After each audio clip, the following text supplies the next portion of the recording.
Today we're going to talk about symbolic arguments, and our goal in this section is to determine if a symbolic argument is valid or invalid.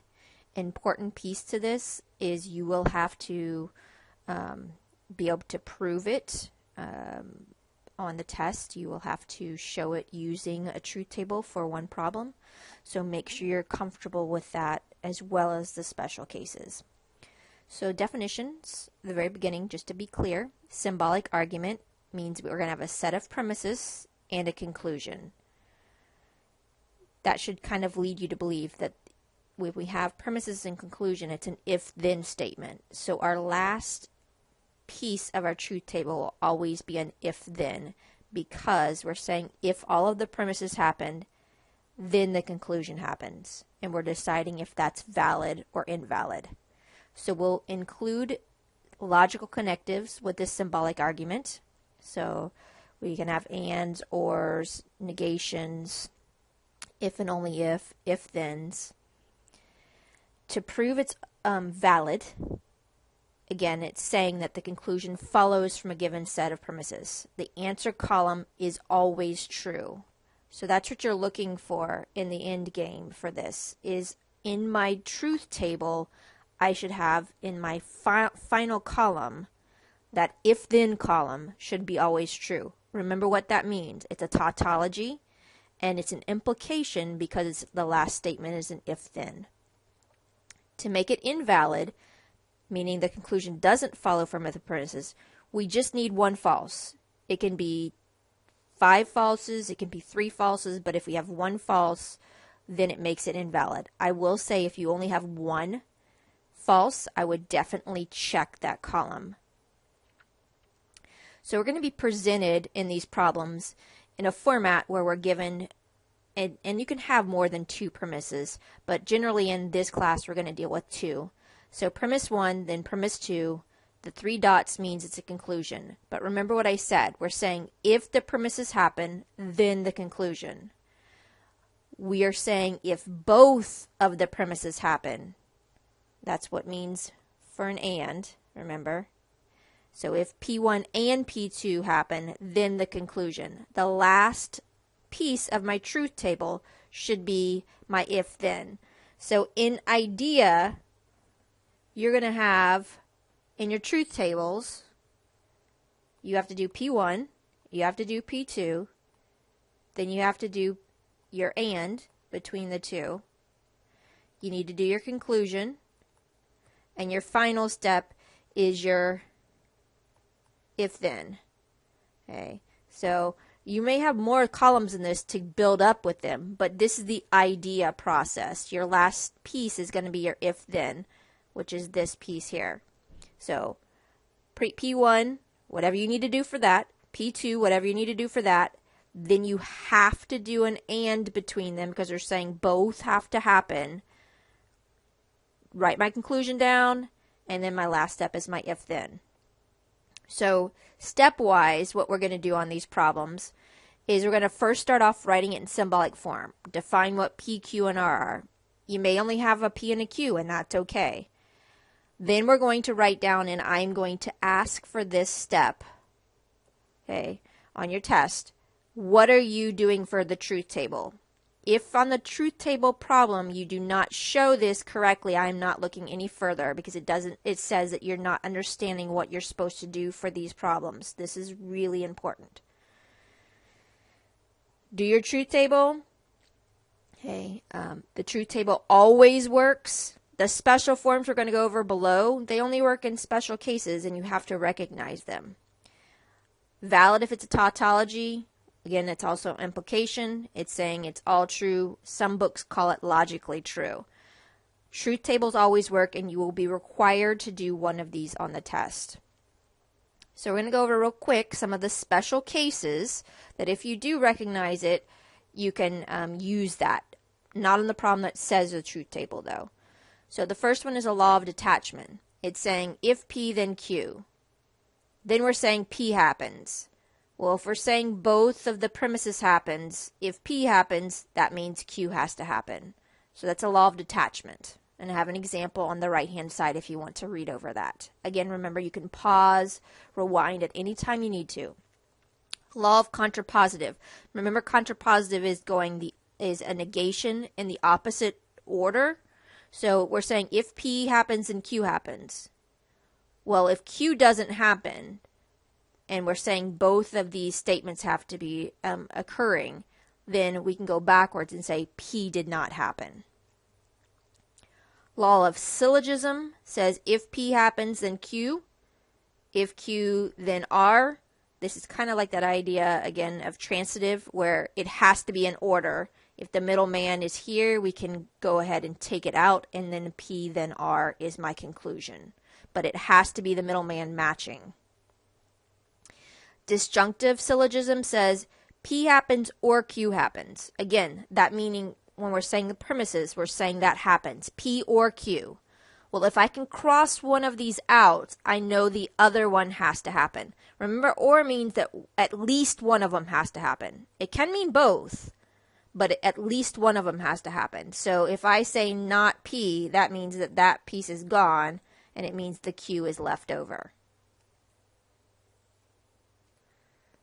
So those are standard forms of arguments that would mean that it's valid.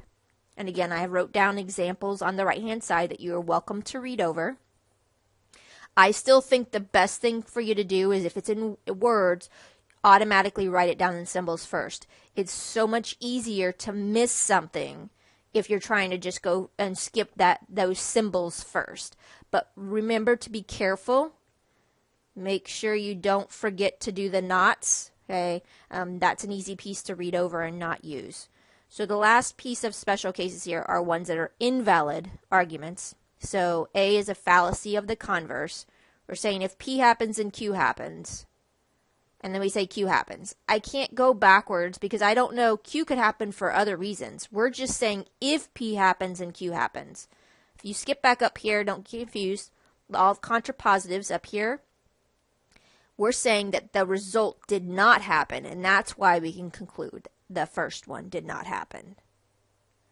Inverse, again, those are my pieces that were related to my conditional statement. If P, then Q, again, starting off. If P doesn't happen, I don't know. Q could happen or not. I can only go backwards with that contrapositive. We've proven that those are equivalent statements. Okay, so that converse and inverse are equivalent, but they're not equivalent to the first statement of the condition.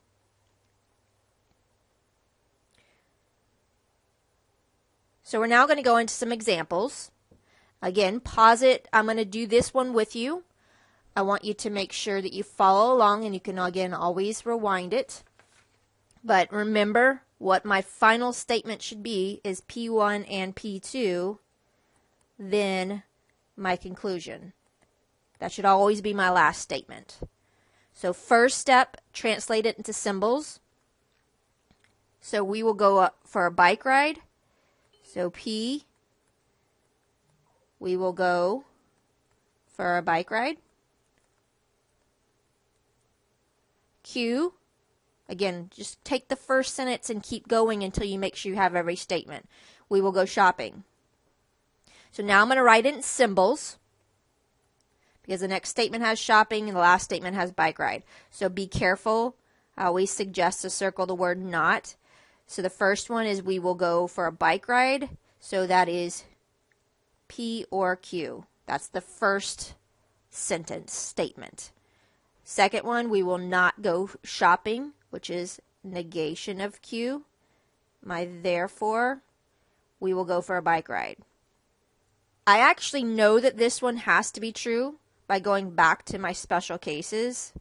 Okay, this is my disjunctive syllogism because one of them has to happen. But we're going to do this with truth tables because, again, I'm going to require one of these on your test, and I want you to be comfortable with it. So P and Q are already listed. How do we know we need those? That's all we had in this problem. So remember, the idea is the next statement that you have to do is P1. So this one here is P1. So I'm going to do P or Q. This is P1. Or means at least one, right? So true, true, true, then false. my P2 is already done. Sorry, it's not done. I'm going to take my column 2 and negate it, which just means flip from false to true or true to false. Now this is the important step. You have to do if both happen. And so, again, I'm going to use this is P1 and P2. And I know that sometimes it helps to number, as I've told y'all before. This is 3 and 4. So those are the two columns. I'm looking at an OR, which means both. That was the key piece I have to do for that piece. It's a little hard in my space right here, but this is P or Q and not Q. If you're writing and labeling your columns, it's okay for you to just show me the pieces that I have up there in green. So we're looking at and, which means both have to be true. So this is false, true, false, false. So I'm done with the premises happening. Now I look at my conclusion. My conclusion is P, which is already done, so I don't need to do that one again. And so now I'm going to go to my last piece, which is saying if the premises happen, then the conclusion happens. So this is looking at column 5.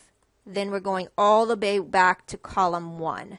If you like the way the book does it, again, you're not having to number them as much. It just sometimes gets confusing when you're going inside, but you're welcome to use it that way as well. So I'm looking at column 5, and this is the one you have to be careful on the order that you're looking at them.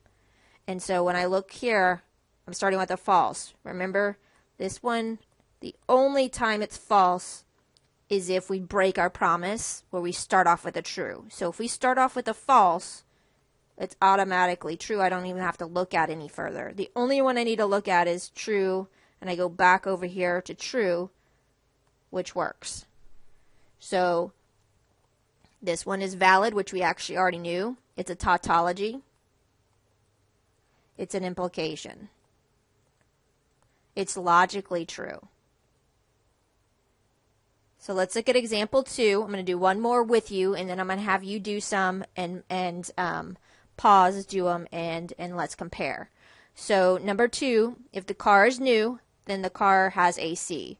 So car is new, car has AC. Look at the next statement, not new, not AC. So those are my two simple statements. Now I'm going to write it in symbols. So the first sentence, which is my first premise, just kind of know that, is P, then Q. My second premise is my second sentence. The car is not new. So again, this is why it's helpful to have them defined already. And the car has AC. If these are wrong, I want you to realize, again, the whole piece is wrong. So please be careful. My conclusion is looking at the third sentence, and then therefore tells me it's a conclusion. The car is not new. So that means negation of Q. So this is what I'm using. So we should have, again, premise 1, P then Q, and premise 2, not P and Q, therefore, which is my conclusion, my if then in between, negation of P. It's really easy to make careless mistakes. Please label these. They can be in shorthand as well, but label those first and make sure, again, you're careful. The word not is never included as a simple statement. So we're going to start off again with premise 1. So premise 1 is P then Q. And this is the only time it's false is if we start off with true and we break our promise. So first one's true, then true. That works. Break my promise on the second one. If it starts off with a false, we're fine because we don't break a promise. Now I'm going to go to my premise 2, but to do premise 2, we need to do the negation of P first, which just says false, false, true, true. Go ahead below here and label 1, 2, 3, 4. So now I can do my premise 2, which is negation of P and Q. So I am looking at column 4 and column 2. So I'm looking at column 4 and column 2. And that means both have to be true. So if I start off with a false, I'm automatically false. So I don't have to worry about those two. This says true then true, which works. True then false, which doesn't work. If it helps to use a ruler, you can use a ruler for this as well. So I'm now done with the two premises. Now I need to do the and between those two premises. So this is going to be P1 and P2. And so that's going to be looking at column 3 and column 5. Again, this means both. So both have to be true. So I'm looking at this blue one here and this one here. So here I go true then false, which is false. False, false is false. We have a true and a false. Because again, both of them had to be true to get a true. I already have the negation of P done. So for my last piece, remember it's always an if-then. It's my premises, then my conclusion, which is looking at column 6, then column 4. So I'm going to highlight these just so that, again, you can see them. I'm looking here, and be careful. Order does matter. You have to look at column 6 first. So remember, if we start off with the false, with the if-then, it's automatically true because we didn't break our promise. So the only one I need to look at is the third. And so the third row is true then true, so it works. So this one is a valid statement. It's a tautology. It's an implication. It's logically true. So what I want you to do now is I want you to take number 3 that is on here, and I want you to write it down in symbols, do your truth table. Pause this right now. Come back on when you think you have it done.